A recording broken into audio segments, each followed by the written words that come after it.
بجد تصوروا معاها. عارفين مين دي؟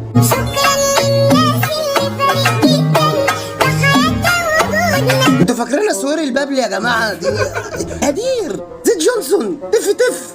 ومعلش اللي بيتوب بيقعد يصور لنا توبته وبيعمل فيديوهات بعد كده ليه؟ حول ولا قوه الا بالله. وانت معلش يعني هديك مثال، لو انت اتضربت في حاره وقلعوك ملط فيها هتعدي منها تاني حتى لو بقيت بطل لابطال؟ ليه بتعدوا من الحاره؟ ليه كل شويه تعدوا من الحاره عشان نقول اهي اهي؟ توبة ايه يا جماعه؟ توبة ايه؟ احنا هنهرج يا حتى دي بقى فيها تهريج.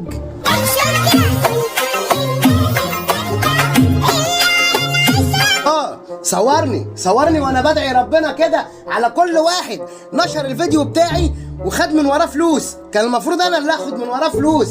يا رب خدهم كلهم، حسب الله ونعم الوكيل فيهم. ايوه بارك الله فيكي.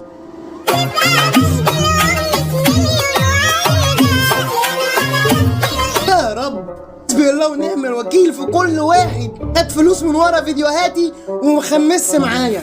عايزه تنصصي يا هدهد؟ هتنصصي وهترصصي وهتعملي كل الحركات.